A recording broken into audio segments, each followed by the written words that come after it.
I don't care how many toys y'all got, how many rockets and bombs and guns y'all got. That's what y'all think y'all got the power that y'all gonna win this shit. But it's not gonna go down like that. You know, you look at Star Wars and all these movies, y'all know that. Y'all put it in the movies yourselves. You look at the rebels and, you know, the Ewok people, the little brown animal people that live in trees and shit that was fighting against the Darth Vader and the Death Star and Nazi-like stormtroopers and all that bullshit that y'all put in your movies. And y'all know these little concepts. Y'all know the shit.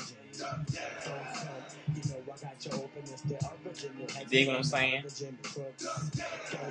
Y'all put these things in your movies and your images, like I said, in the Jim Crow images that you put out for black people to try to keep us down mentally and keep us relegated to a mental, spiritual, and psychological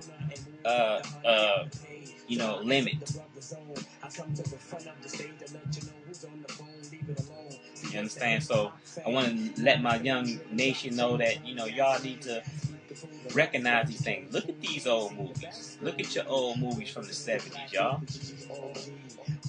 In comparison to the white movies from the 70s, 80s, 90s, 2000s. Even today. Look at them. Look at it. Do a comparison. Then you will find out where the little white kids on CNN and the black kids on CNN 360 Anderson Cooper asking them, who's the bad child? They point to the black one, the blackest one on the list. They have a variation of colors. Black, not so black, brown, light brown, mulatto colored, light skin black, white, you know, this, that, and the other. They got a variation of colors. They asked the little white kids, which child would you rather associate with in school? The blackest one, no, the whitest one, they picked right there. And they asked why? Because he's white.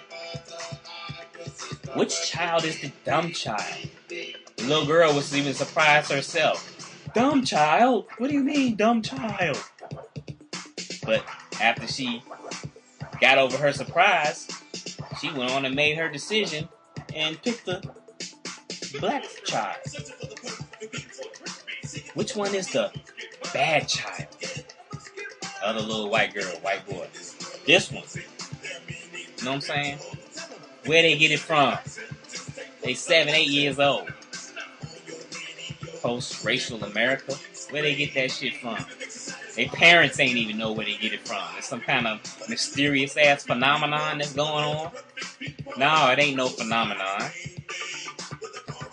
See what I'm saying? It ain't no phenomenon.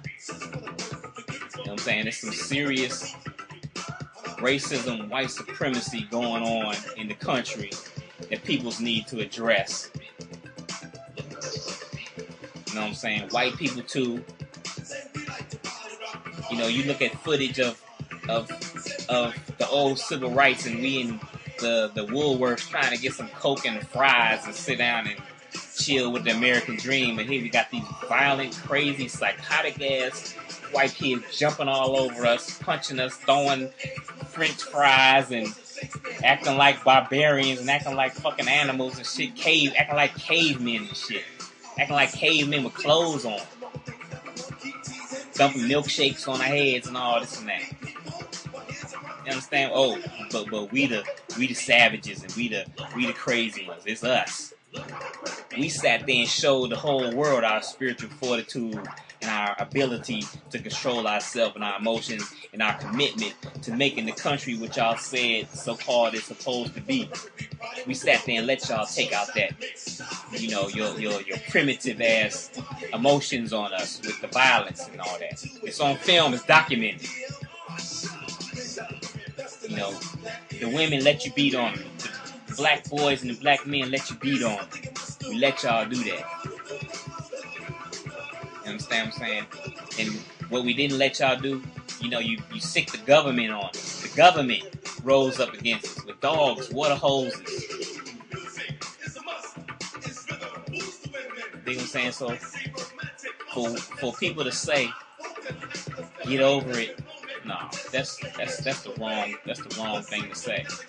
The thing to say is, We understand what can we do to help this thing move forward. We want the country to be peaceful. Whatever we can do, just like in business, when you accommodate your customer, they're not satisfied with the service, you give them something, concession, and admit your wrongdoing and fix it. You don't make up excuses why it's your fault, why it's the customer's fault. And fuck you, customer. I got your money, guy. I got your money now.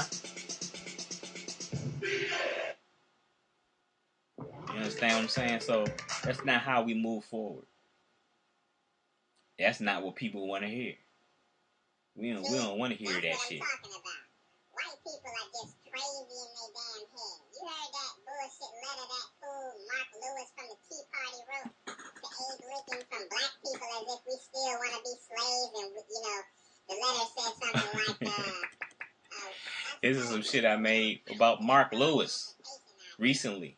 Wrote a letter, a mock letter, to one of the members of the Tea Party. Mark Lewis, the leader of the Tea Party, wrote a letter supposedly from black people to Abraham Lincoln, the emancipator of the slaves, telling him that, look, Abraham Lincoln, we don't want to be slaves. It's too much responsibility for us to be slaves. We don't cotton to this whole emancipation thing.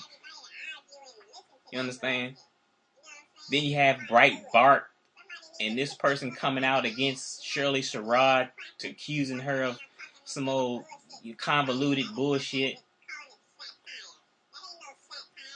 You know, and then they want to hide behind talking about his satire, and we were just joking, and we were trying to provoke comedy. What kind of provocation were you trying to provoke? You know what I'm saying? The Jewish community wouldn't stand for, the Israelites would not stand for, the so-called Israelites would not stand for anybody from a Nazi perspective saying any fucking thing about them or anything. They would be all over your ass. You understand? But because y'all feel as though we're the Jim Crow image and that residual imagery is still permeating through the psychological racist veil of ignorance that a lot of people suffer from, a lot of white Americans suffer from. You know what I'm saying? The psychological veil of racism, white supremacy. Y'all, you know, there's a lot of white people that don't even know the effects of that. Now you look at that shit on CNN the other night about Muslims. You know what I mean? About the Muslims and this, that, and other. You know, just creating fear and ignorance. These ignorant fucking backwoods ass people just scared of everything. Scared of everything. Anything that's not white, it ain't right. You know, the forefathers of this country came from England, point blank. They came with a racist mentality. Pre-Jim Crow. You know, pre-Jim Crow mentality. The shit ain't left. The Jim Crow thing is still here. It's just updated. You know, Aunt Jemima, all of them. I saw Aunt Jemima on Popeye Chicken. Y'all seen the new lady on Popeye Chicken? Ain't her? I think her name on her name tag is Annie. Even her name is Annie. You know, she looked just like, you know, a new. I am nothing against the sister. I'm not talking about her against her personally. I'm talking about they picked her as an image that looks like the Aunt Jemima lady on the box, but only an updated version of her. Now she's selling us chicken and biscuits from Popeyes. And she's so enthused to sell you that chicken. And she's up at 4 a.m. cooking them chicken and biscuits. You dig what I'm saying? But when you match that connotation to this old chicken place, I wish I had a picture of it. That was in the South. It was coon chicken or coon. It was a big. When you enter the place, it was a big mouth of a coon, of a what they call a coon. Black face, big white lips, black face, a Jim Crow, and big white eyes, and his mouth was open. Like this, and the entrance to the restaurant was going to the mouth. That's some real shit.